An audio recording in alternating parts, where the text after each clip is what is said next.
So రైటర్గా daddy వెళ్ళి try చేస్తున్నారని మీకు తెలుసు, ఆ తర్వాత ఆ స్ట్రగుల్ తెలుసు, ఆ బాధలు తెలుసు. అలాంటప్పుడు ఆయనకి రైటర్గా ఛాన్స్ వచ్చింది అని మీకు తెలిసినప్పుడు ఎలా అనిపించింది? చాలా హ్యాపీ. అప్పుడు బ్యానర్స్ కట్టేవాళ్ళం ఊర్లో, అంటే మేము కాదు, ఆయనకి చాలా మంది శిష్యులు ఊరు నిండా. ఇంత చిన్న ఆర్టికల్ వచ్చిందంటే అప్పుడు గ్రేట్. థియేటర్లో మన పేరు కనపడిందంటే కథా సహకారం అని పడ్డా సరే మొత్తం థియేటర్ అంతా మా జనమే ఉండేవారు, మా తాలూకా వాళ్ళు అనమాట. ఇంటి దగ్గర ఫుడ్తో సహా వండుకుని వచ్చి అదొక పండగలాగా ఉండేది థియేటర్లో. That kind of support he use to get. That kind of negativity also is there. ఏదో కథలు అంటాడు, తిరుగుతాడు ఇట్లా అనేవాళ్ళు కూడా మా మదర్ని చాలా అరెస్ట్ చేసే వాళ్ళు కూడా చాలా మంది ఉండేవారు. ఎందుకంటే ఒకటి కాదు రెండు కాదు, she was very very strong. ఇంకా మా డాడీకి తెలిస్తే అసలు ఊరుకునేవారు కాదు. ఇవి చెప్పేవారు కదమ్మా, అస్సలు ఏది చెప్పేవారు కాదు. ఎవరేమన్నా ఒకవేళ ఆయనకి తెలిసిందా ఏ రేంజ్కి వెళ్ళేవారంటే నైట్ ఒక క్వార్టర్ తీసుకుని వెళ్ళి వాళ్ళని చిత్త కొట్టేసి సైకిల్ వేసుకుని మా నేటివ్ ప్లేస్కి వెళ్ళిపోయేవారు.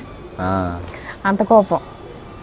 సో వాళ్ళిద్దరు వాళ్ళ జర్నీ అంత బాగుండేది అంటారు చుట్టాలు కొంతమంది. ఎందుకంటే చుట్టాలే కాదు, తెలిసిన వాళ్ళు, కొలీగ్స్, ఈర్ష్య ఉన్న వాళ్ళు ఉంటారు కదా. ఎందుకంటే మాది నార్మల్ లైఫ్ కాదు. ఏదో ఆఫీస్కి వెళ్ళాడు, హస్బెండ్ వచ్చాడు, డబ్బులు తెచ్చాడు, పిల్లల్ని తీసుకుని సినిమాకి వెళ్ళాడు, ఈ లైఫ్ కాదు. She used to work and my dad used to work for his passion. So అది కొత్తగా ఉండేది జనాలకి, కొత్తగా ఉండి రకరకాల కమెంట్స్ చేసేవారు. ఇవన్నీ మేము తట్టుకుని ఆ స్టేజ్కి వచ్చామంటే definitely that's a family support. అలాంటి కపుల్స్ ఈ రోజుల్లో ఎంతమంది ఉన్నారు అనిపిస్తుంది నాకు చూస్తే. Everything is related with money కదా నౌడేస్. అన్ని సంవత్సరాలు అయినసరికి ఎవరైనా తట్టుకోలేక నువ్వు చూడు నేను ఎవరు సపోర్ట్ చేయరు భాగ్య. నిజంగా ఒక లేడీస్ ప్రతి ఒక్కరు ఎందుకంటే చాలా సెన్సిటివ్గా ఉంటారు. హస్బెండ్ వెళ్ళి అక్కడ చేస్తున్నారు అంటే ఈ పిల్లల్ని నేను ఎలా చూసుకోవాలి అని బట్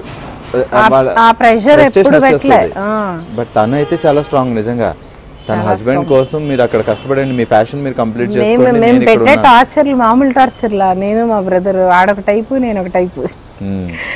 నా కాలు ఇరగొట్టుకున్నా ఒకసారి, నేను బాగా అల్లరి చేసింది. సైకిల్ ఎక్కి సైకిల్ చక్రంలో పెట్టి కాలు ఇరగొట్టుకుని ఇలాంటి అల్లర్లు అన్నీ చేసేవాళ్ళం. ఇప్పుడున్న జనరేషన్ లో లేడీస్ ఎలా ఉంటారంటే ఏమన్నా సరే హస్బెండ్ కి ఇమీడియట్ గా ఫోన్ చేసి జాబ్ వచ్చింది రా, నువ్వు ఎంత వర్క్ లో ఉన్నా వచ్చి ముందు మెడిసిన్ పట్టరా, నువ్వు చస్తే జావు, నాకెందుకు, ముందు పిల్లల్ని చూసుకో, నీదే రెస్పాన్సిబిలిటీ అంటారు. అసలు టాలరెన్స్ లెవెల్స్ చాలా తగ్గిపోయినాయి. Have seen few people, most of them ఇవేమి చెప్పేవారు కాదు. ఎందుకంటే తన రియాక్షన్ అయ్యి తన ఫ్యాషన్. ఇంకా మా డాడీ కూడా వన్ ఆఫ్ ద కిడ్ లాగే, ఆయన టాంట్రమ్స్ చాలా దారుణంగా ఉండేవి. ఆయన అంటే పడేవాళ్ళ మీద ఎక్కువ చూపిస్తారు కదా, అట్లా అమ్మని సతాయించేవారు. ఇది వండు, అది చెయ్యి, అది చెయ్యి, ఫ్రెండ్స్ వచ్చారు, ఇది చేయి, అట్లా అన్ని చేసేది అమ్మ. తను వర్క్ చేస్తూ నిజంగా ఎంఎస్ నారాయణ గారు ఈ లెవెల్కి వెళ్ళారంటే చాలా మాకు పని వాళ్ళు ఎవరు ఉండేవారు కదా బాగి. అప్పుడు మొత్తం పని చేసేది అమ్మ, వెళ్ళే స్కూల్కి. మళ్ళీ మా డాడీ ఈవినింగ్ వచ్చేటప్పటికి ఫ్రెండ్స్ని తీసుకొచ్చిన అంతమందికి వండి పెట్టడము, చుట్టాలు ఎవరు వచ్చినా ఆమె చేసేది పని. Great women. గ్రేట్ కాదా మరి అసలు నిజంగా. ఏదో సామెత అంటారు కదా, ప్రతి మగాడు వెనుక డెఫినెట్లీ అది ఇక్కడైతే 100% 1000% ఆయన సక్సెస్ కారణం అమ్మ. ఎప్పుడు మా దగ్గర నుంచి ఏ రోజు ఇది చెయ్యమని ఆశించిన మనుషులు కాదు ఇద్దరు కూడా. Very independent. నాకు నేను స్ట్రగుల్లో ఉండి ఓకే ఒక ఈ జర్నీలో ఉన్నామా, నాన్న చనిపోయే టైంకి he settled me in a proper way. So వాళ్ళిద్దరూ ప్రేమించి పెళ్లి చేసుకున్నారంటే ప్రేమ అంటే ఇలా ఉండాలి అని. ఎగ్జాక్ట్లీ.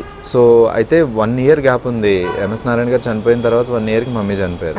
ఆ 1 year లో తను ఇంకెంత స్ట్రగుల్ అయి ఉంటారు? చాలా స్ట్రగుల్ అయింది.